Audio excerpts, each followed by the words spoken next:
지금부터 IBS 인하대학교 방송국의 아침 정규 방송을 시작하겠습니다. 인하대학교 방송국은 본 대학의 이념과 전통을 수호하며 방송을 통해 인하인의 올바른 여론을 대변하고 대학 문화의 창달자로서의 임무를 다하고 있습니다. 아침신문 브리핑입니다.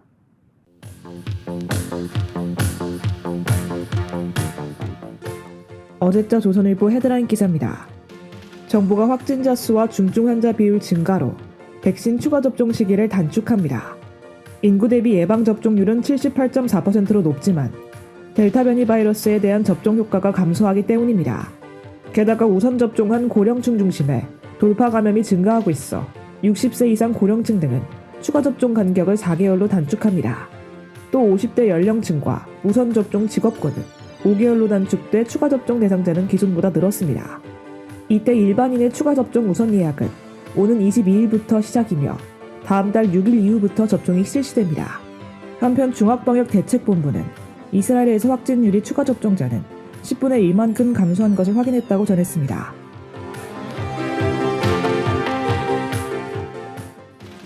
어제자 중앙일보 헤드라인 기사입니다. 조 바이든 미국 대통령과 시진핑 중국 국가주석이 첫 정상회담에서 대만 문제로 충돌했습니다. 16일 194분간 영상통화로 진행된 회담에서 대만과 신장, 티베트 등의 인권 침해 우려와 불공정 경제 등을 논의했습니다. 이때 백악관과 중국 관영 신화통신에 따르면 바이든 대통령은 대만 무력 통일에 반대하고 대만의 평화를 희망한다고 강조했습니다. 이에 시진핑 주석은 대만이 미국의 기대 독립을 도모하고 미국 일부 인사가 대만으로 중국 제어하려는 의도가 있었다고 답했습니다. 또 평화 통일을 원하지만 대만 독립분열 세력이 도발해 레드라인을 넘는다면 단호한 조치를 취하겠다고 전했습니다. 그리고 모두 발언에서 미 대통령은 양국 경쟁이 충돌로 번지지 않는 것을, 중 주석은 민감한 문제의 건설적 관리를 통한 미중 관계 유지를 언급했습니다. 어제자 한겨레 헤드라인 기사입니다. 군 인권센터가 공군 법무실장의 공군 성추행 사건 축소 수사를 지시한 정황이 담긴 녹취록을 공개했습니다. 이는 이 중사가 3월 2일 성추행 피해 신고를 했으나 담당 군사경찰이 가해자인 장 중사를 불구속 상태로 수사한 문제 상황에서 비롯됐습니다. 녹취록 공개 이전 군 인권센터와 이 중사 유가족은 전 실장에 대해 특별검사를 통한 재수사를 요구했고 전 실장은 사실을 반박했습니다. 이에 군 인권센터는 17일 기자회견을 열고 공군 보통검찰부 검사 5명의 대화 녹취록을 공개했습니다. 녹취록에선 가해자 구속을 해서 2차 가해가 발생했다는 지적에 대해 실장님 생각이 있으실 거라며 그가 직접 불구속 지휘했다는 대화가 오갔습니다. 한편 국방부 검찰단은 지난달 7일 해당 사건 수사 결과에서 전 실장을 포함해 초동부 실수사 책임자와 지휘라인을 모두 불기소했습니다.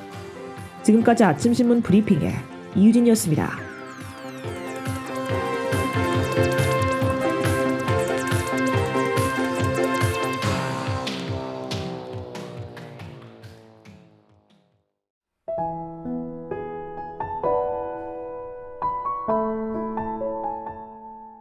얼마 전에 일본 일조가 바빴던 일상을 보내고 난 후 모든 걸 내려놓고 푹 쉬었던 적이 있어요.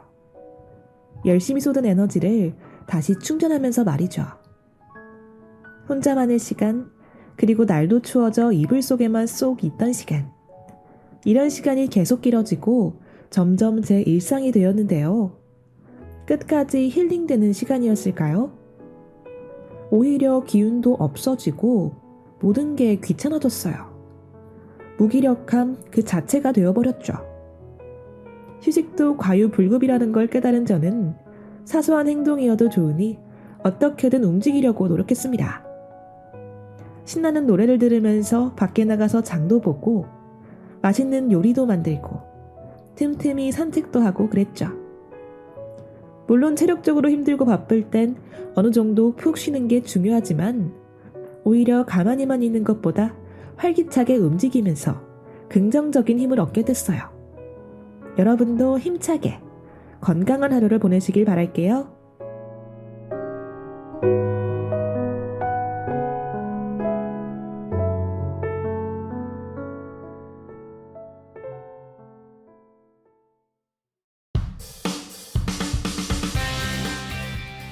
4년에 한 번씩 개최되는 전 세계 최대 규모의 스포츠 축제 올림픽. 우리는 모두가 한마음이 되어 자랑스러운 우리나라 선수를 응원합니다. 결과가 나오기까지 숨죽여 간절한 마음으로 경기를 보지만 정작 경기 종목에 대해 잘 모른 채로 선수들을 응원하진 않으셨나요? 알고 보면 2배로 즐길 수 있는 짜릿한 올림픽 경기 그 순간. 무작정 아나운서의 해설에만 의지하는 것보다 종목에 대한 지식이 함께한다면 더 재밌는 순간이 될 거예요. 전문가 못지않은 올림픽 스포츠 상식을 쌓는 시간, 올림픽 개론입니다.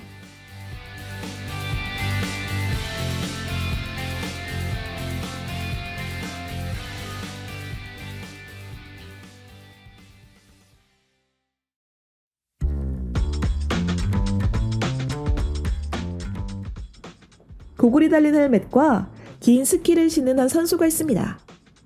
허리를 숙이고 손을 뒤로 뻗은 채 라인을 따라 쭉 내려가는데요. 그 순간 하늘을 향해 힘차게 뛰어오릅니다. 스키를 V자로 펼치면서 하늘을 날고 있는 선수. 새하얀 눈바 뒤로 놀라운 광경을 보여주네요. 결승선을 향해 내려오면서 탁! 멋있게 착지를 합니다. 어떤 올림픽 경기인지 다들 눈치채셨나요? 오늘 알아볼 종목은 바로 스키 점프입니다. 그럼 샤이니의 뷰 듣고 온 뒤 본격적으로 시작할게요.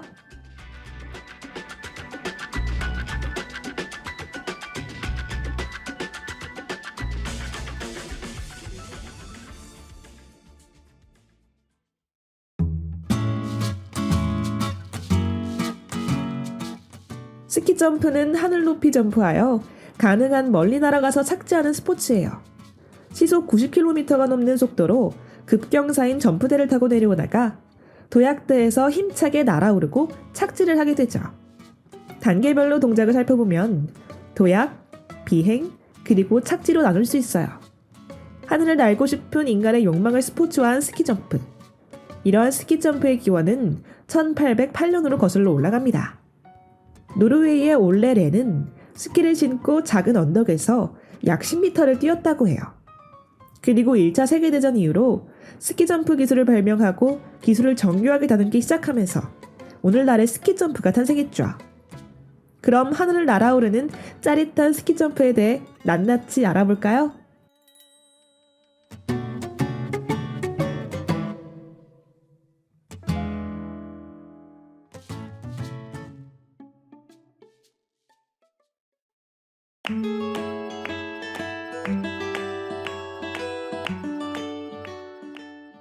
스키점프는 크게 노멀힐과 라지힐로 구분할 수 있어요.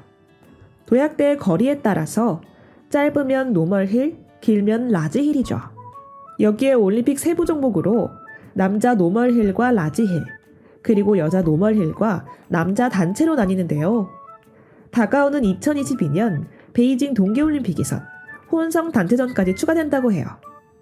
그렇다면 올림픽의 스키점프, 어떻게 평가되는지 한번 알아볼게요.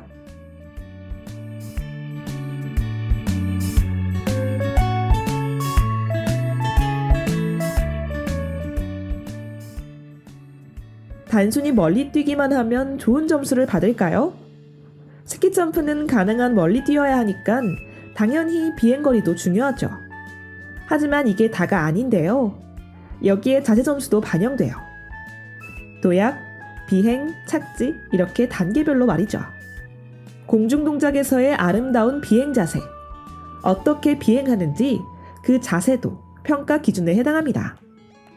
그래서 경기를 보면 공중에서 펼쳐지는 한 폭의 예술 같은 광경을 볼 수 있죠. 비행뿐 아니라 안정적인 착지도 중요합니다. 이상적인 자세는 한쪽 무릎을 굽힌 채 양팔을 벌리는 건데요. 이 동작을 텔레마크라고 부르죠. 실패하게 되면 큰 감점을 받게 돼요.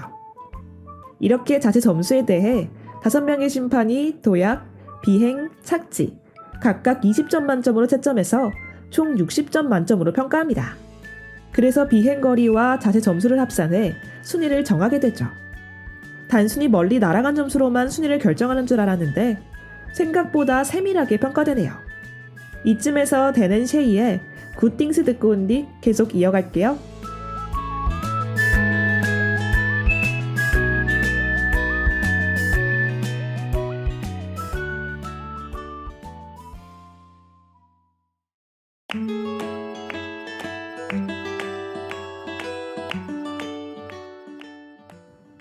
지난주 봅슬레이 편.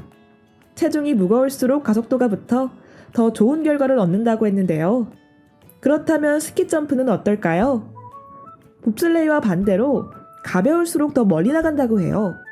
질량이 클수록 높이 떠올랐을 때 중력이 적응하는 힘이 세지고 그렇기 때문에 날아가는 거리가 줄어들 수밖에 없죠. 계속 남자만 참가했던 스키 점프는 2014년 소치 동계올림픽에서부터 정식 여자 종목으로 채택됩니다. 2014년 소치 동계올림픽 스키 점프 남녀 기록에서 재밌는 사실을 발견할 수 있는데요. 체중과 비행거리 관련해서 말이죠. 은메달을 획득한 여자 선수의 기록은 104.5m. 그렇다면 같은 종목 남자 선수 기록은 어땠을까요? 가장 멀리 날아간 금메달을 획득한 남자 선수 기록은 103.5m였어요. 1위를 기록한 남자 선수의 비행거리는 2위를 기록한 여자 선수보다 1m가 짧은 것이죠. 더 가벼운 여자 선수들이 더 멀리 날아간 걸 알 수 있네요. 베이징 동계올림픽에 추가되는 혼성 단체전에서는 어떤 결과가 나올지 벌써 기대가 됩니다.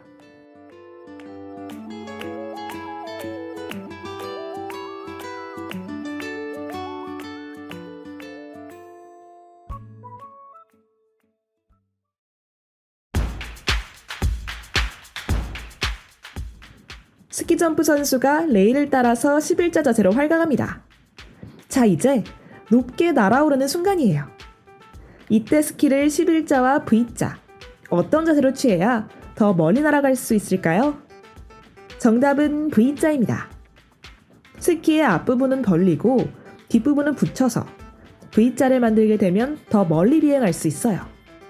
11자 자세보다 비행거리를 10%가량 늘릴 수 있죠. 이러한 스키 점프의 V자 자세, 처음부터 시도된 건 아닌데요. 1985년 스웨덴의 얀 볼클레브 선수가 처음 선보인 기술이었죠. V자 자세로 대회에서 좋은 성적을 내면서 효과적인 자세로 인정받았습니다. 현재는 대부분의 선수들이 이 기술을 적용하고 있어요.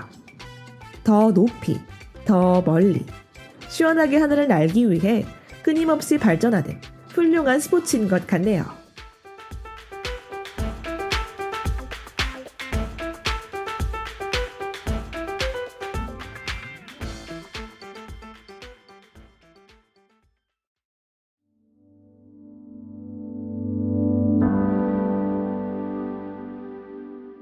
방금 들으신 곡은 이재학의 샴페인을 위하여입니다. 우정, 존경, 탁월. 더 나은 세계를 실현하기 위한 올림픽 정신의 세 가지 가치인데요. 오늘의 종목 스키점프 경기에서 진정한 올림픽 정신을 실천한 그 순간 함께 보실까요? 2008년 우리나라 스키점프를 널리 알렸던 영화 국가대표. 영화의 실제 모델이기도 한 김연기 선수와 최서우 선수가 있습니다. 두 선수는 1998년 나가노 동계올림픽에 출전했는데요. 그리고 20년 후 2018년 평창 동계올림픽까지 참가했죠. 올림픽만 6번째, 정말 놀랍지 않나요? 비록 메달은 없지만 20년째 묵묵히 하늘을 나는 진정한 올림픽 선수가 아닐까 싶네요. 김연기, 최서우 두 선수, 그리고 우리나라 모든 스키점프 선수들 늘 응원하겠습니다.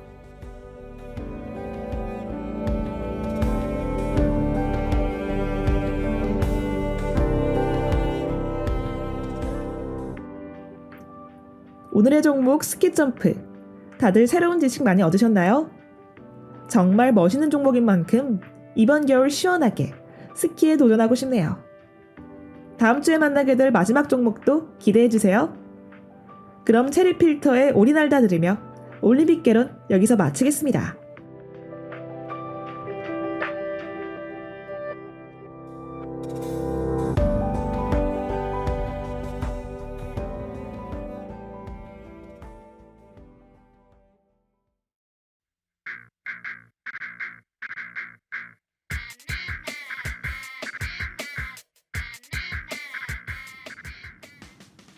지금까지 제작의 박서영, 기술의 정재홍, 진행의 전 이유진이었습니다. 고맙습니다.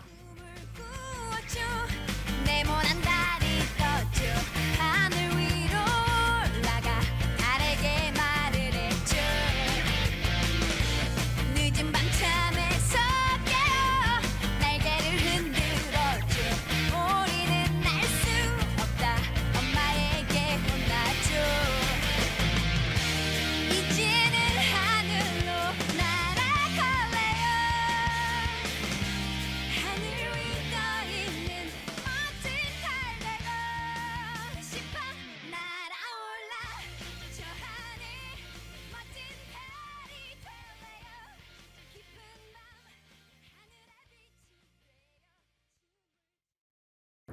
지금까지 여러분께서는 IBS 인하대학교 방송국의 아침 정규 방송을 들으셨습니다. 다음 정규 방송 시간까지 안녕히 계십시오. 여기는 참된 방송 인하대학교 방송국입니다. IBS